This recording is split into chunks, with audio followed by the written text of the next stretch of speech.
Chapaklar yoki chalpaklar mamlakati. Erkin A'zam. Kommunizmdan reportaj. Qissa. Jahongashta zanjining sabog'i. Sotsializm sharoitida o'tayotgan 6-kunimiz edi. Sizu biz bu tuzumni nimaligini bilamiz albatta. Non-namagini yeb katta bo'lganmiz. Ammo hozir ko'z o'ngimizdagisi butkul bo'lakcha edi. O'ziga xos. Avvalgilariga o'xshamas. Bu mamlakatda bu tuzumni otasi ham, onasi ham, sohibi rahnamosi ham birgina kishi. Tamal toshini qo'ygan ham o'zi, barpo etgan ham o'zi. O'lgudek bahramand bo'lib kelayotgan ham o'zi. So'z ulug' dohiy Tavarish Xonmanmen ustida ketayotir. Bu yurtda har bir toshu, har giyoh shu zotni uch bo'g'indan iborat sharafli nomi bilan bog'liq. Boshqacha bo'lishi mumkin emas. Aslo. Qarg'a bulbul bo'lolmas. Bo'laman deb buti yirtilibdi. Bo'laman deb bo'g'ilib o'libdi. Yo'q, qarg'a bulbulga havas qilib zag'chaga aylanib qolganmish. Bu ta'bir-u taqqoslar nechog'li o'rniga tushdi yo tushmadi boshqa masala. Gap bunda emas hozir. Biroq har qanday nusxa, taqlid ko'pincha asliyatdan yorqinroq, mukammalroq, ayniqsa serda'vo bo'lishi ayon. Goho shu qadarki, asliyatga xos mohiyat huv chetda qolib ketib, tamomila o'zgacha bir manzara dunyoga keladi. Asliyatdan xabardor kimsa, xabardori nimasi? Qarg'adan bulbul yasamoqqa uringan, uni tarbiyalab oyoqqa qo'ygunicha jigarlari xun bo'lgan, goh ming turli hiyla-nayrang bilan, goh zulmu zo'rlik bilan unga xonish o'rgatgan zot, deylik, xalqlar otasi atalmish mo'ylovdor dohiy bu manzarani ko'rsa bormi? Ehtimol avval azbaroyi mamnuniyat jonajon trubkasini huzur bilan bir tortib qo'yib, da, xarasho, Tavarish Xonmanmen degan, so'ngra esa uchlari tutundan sarg'aygan shopdek mo'ylovini alam va nadomat bilan shartta yulib tashlagan bo'lardi. Ana shunday hasad qilgulik sotsializm ne'matlaridan bahramand bo'lib yashayotganimizning 6-kuni edi. Tushlik mahali qo'shni stoldagi afrikalik zanji biz tomonga bot-bot nazar tashlab qo'yayotganini sezdim. O'zi qop-qora, libosi undan-da qora, lekin bashang. Bo'ynidagi qimmatbaho ipak bo'yinbog'ining uzunligidan chamalaganda Xudo bo'ydan ham bergan bo'lsa kerak. Dev qomat. Aslzodalarga xos bir viqor bilan taltayib o'tiribdi. Barmog'ida allambalo serbar uzuk. Holsiragan kabi og'zini kappa-kappa ochib sigaret tutatadi. Ikkinchi qo'lidagi zalvorli uzunchoq idishdan biya ho'plarkan tilla ko'zoynagini qalin, ko'kimtir oynasi osha bizga qarab-qarab qo'yadi. Sezishimcha aynan bizga emas, negadir mening pidjagim yoqasiga tikilgan. Men ham tekin, bibiliska biyadan ho'play turib, izimdan sekingina yoqamga ko'z tashlab olaman. O'zbekiston bayrog'ining o'sha kezlarda endigina chiqqan mitti tasviri, znachok. Shunga qarayapti shekilli. Nima kerak ekan? Dengiz ne'matlarini hidiga to'la yemakxona kechagi turfa mijozlarni qo'msagan kabi ruhsiz huvillaydi. To'rdagi uzun stolda Ozodlik orolidan do'stona yordamga kelgan tarjimonlar guruhi xuddi o'z uyidek bemalol, shovqin-suron solib ovqatlanayotir. Serzavq davra, yarmi erkak, yarmi ayol, jami 14 kishi. 14 tilning bilimdonlari. Barini istarasi issiq, bari allanechuk jo'shqin, quvnoq. Bir ikkitasi musulmonga ham o'xshaydi. Arab zaboni qaysisi ekan? Anavi stolni uchida to'sdek qora soch, qora mag'iz juvoni kiftidan quchib sigara burqisayotgan tepakalu qirra burun emasmi? O'zi ham arab-parab bo'lsa kerak, ko'zini oqidan ma'lum. Shularga maza. Bu yer o'z uyidek gap, zeriksa biqinida yelkasiga qo'l tashlaydigani bor. Ko'pchilik, yegan-ichganlari hotamtoy, birodarlarini bo'ynida. Ba'zilari uyidan ham oilasidan ham bezor bo'lib kelgandir, yayrab ketadi. Ozodlik orolining odamlari, ozod, erkin odamlar. Bu yerda ham o'zlarini shunday tutishadi, ozod, erkin. Vatanlarida-chi? Vatanlarida qanday? Saroydek keladigan bu muhtasham restorandagi bor-yo'q xo'randa shugina edi. Qolganlar kecha jo'nab ketgan, 3-dunyo mamlakatlari qalam ahlini navbatdagi nechanchidir anjumani yakun topdi-yu, hamma yurt-yurtiga qaytib ketdi. Anavi orolliklaru manovi olazarak bashang zanjidan boshqa yana 2 kishigina qolgan. Menu Tavarish Baxtiyor. Butun boshli restoranda, yo'q, butun boshli musofirxonada. 2 qanotdan iborat 45 qavatli osmono'par azamat binoda. Poytaxtdagi eng ma'lum va eng mashhur musofirxonada. Bor yo'g'i 2 musofir. Yo'q, butun boshli mamlakatda. Darvoqe, bu orada ulug' homiylari bo'lmish qo'shni o'lkada istiqomat qiladigan o'zlariga o'xshash bodom qovoq sobiq vatandoshlari, Bir guruh qari-qartang ham ziyoratga kelib ketdi. Bo'yinlariga fotoapparat osgan, kampirsholari shim kiygan bu ajnabiy sayyohlar 2 kunmi turib musofirxona talorlari bo'ylab anqayib yurib, o'zaro chuvur-chuvurlashib, yosh bolalar kabi saf-saflashib belgilangan manzillarini ko'rib, lekin hech narsaga tushunmay, birorta ham jo'yali surat ololmay, hayron bo'la-bo'la qaytib ketishdi.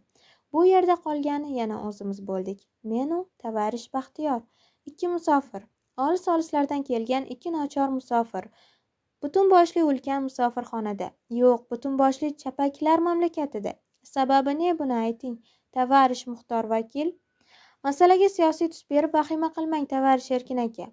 Bizga o'xshab qiyiq ko'z emassiz-ku. Ko'zingizni kattaroq ochib qarang. Atrofingizda boshqalar ham bor. Masalan, musofirxona xizmatchilari, 100dan ortiq odam.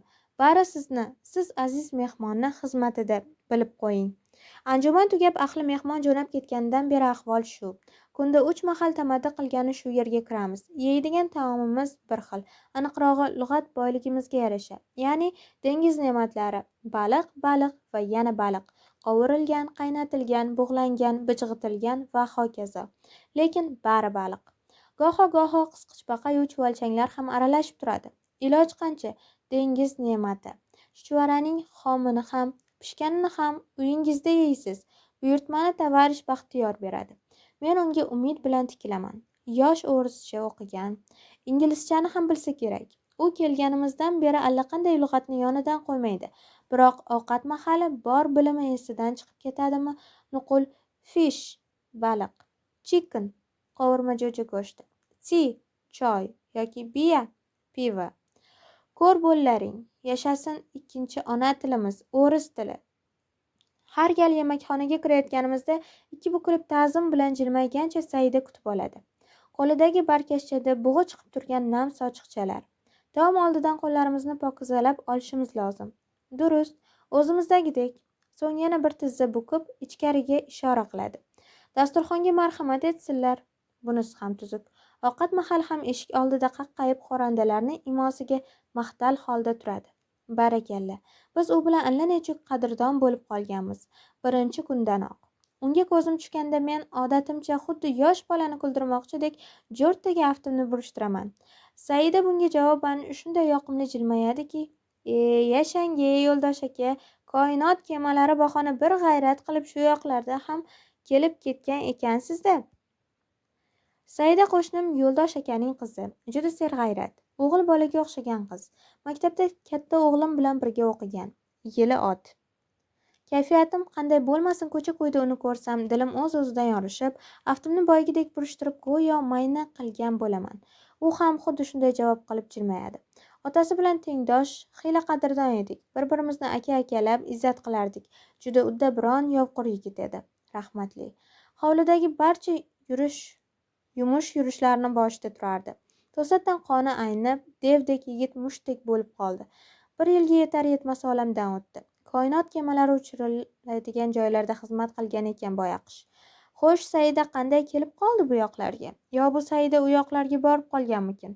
Bir-biriga o'xshagan odamlarning fe'lida ham o'xshashlik bo'larkanda, tavba. Buning ham yili ot bo'lsa, buning ham oti S'dan boshlansa ajab emas. Lekin buni so'raydigan mard qani? Tavarish Baxtiyorni esa holi ma'lum. Chicken, picken, fish, biya. He, o'qigan o'rischangdan akang. Saidaga qarayman-u Saidani eslayman. Yo'ldosh akani. Qorasuv mavzeidagi hovlimizni, uyimni, bolalarimni, me'damga urib ketgan dengiz ne'matlarini nari suraman. Ishtaham bo'g'ilgan. Ha, bo'lmadimi? Lug'atni puxtaroq o'rganish kerak, Tavarish Baxtiyor deyman, ta'nomuz o'pkalab. Qachon ketishimiz lug'atda yozilmagan, deya o'zini himoya qilgan bo'ladi bechora Tavarish Baxtiyor. Bir xil taom, bir xil manzara-yu manziratlar naqadar odamni me'dasiga urgan bo'lsa, yemakxona bo'ylab pinhona karnaylardan muttasil taralib turgan allaqanday qo'shiq ham shunday zeriktirgan. Holbuki mayin musiqa ohangi, yoqimli ayol ovozi, lekin allanechuk junjuktirardi. Yurakni ayovsiz g'ijimlaydi, ezadi. Olis begona bir yurtlar dardi. Nafasidan sado beradi. Vatan obod, xalqlar obod, hamma baxtiyor. Mazmuni taxminan shunday bo'lsa kerak. Ora-orada jo'shqiroq bir yalla ham yangrab qoladi. Bu do'st orolliklarning yurtida tug'ilgan qo'shiq. O'shalarni ko'ngli uchun bu havola etilayotir.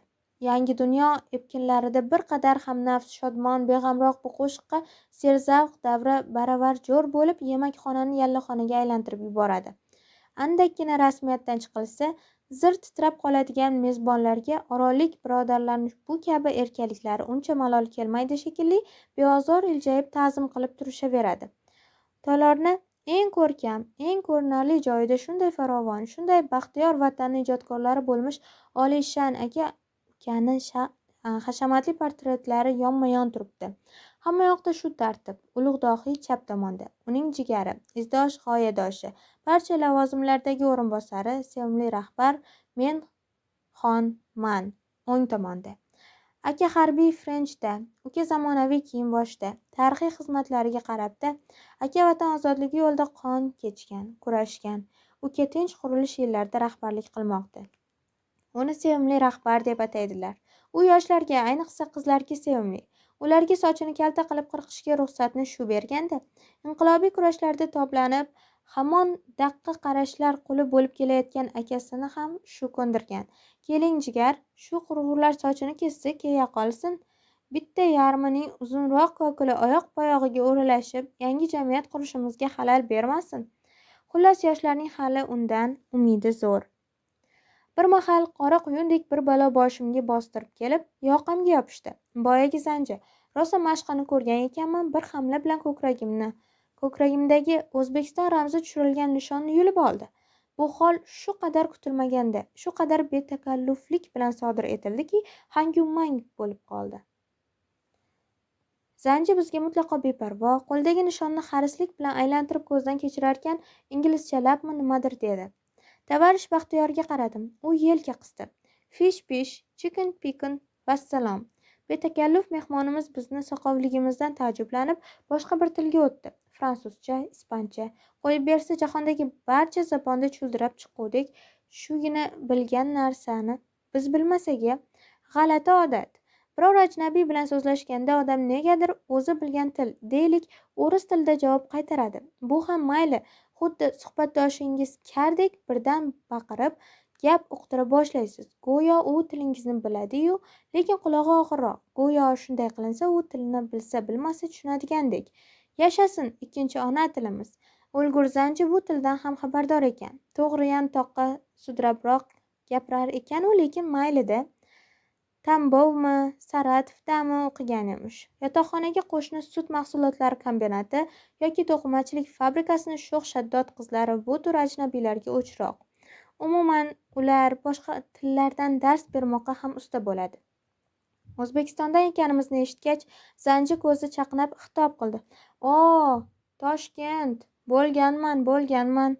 Kinofestivalga borgan edim. Zo'r shahar, rosa yayraganmiz." Bo'lsa bordir, axir qora Afrikadan vakil qatnashmasa festival bo'ladimi? Yayragani ham rost. Kelgan mehmonni biz oq bo'ladimi, qora bo'ladimi, boshimizga ko'tarmay qo'ymaymiz. Hozirgina balo misoli bo'lib turgan odam ko'zimizga cho'g'dek ko'rinib, mehrimiz tovlanib ketdi. Toshkentda bo'lgan ekan, vatanimizni ko'rgan ekan. Bu olis musofirlikda u bayni vatanimizdan bir mujda keltirgandek, unga nisbatan ko'nglimizda bir iliqlik paydo bo'ldi.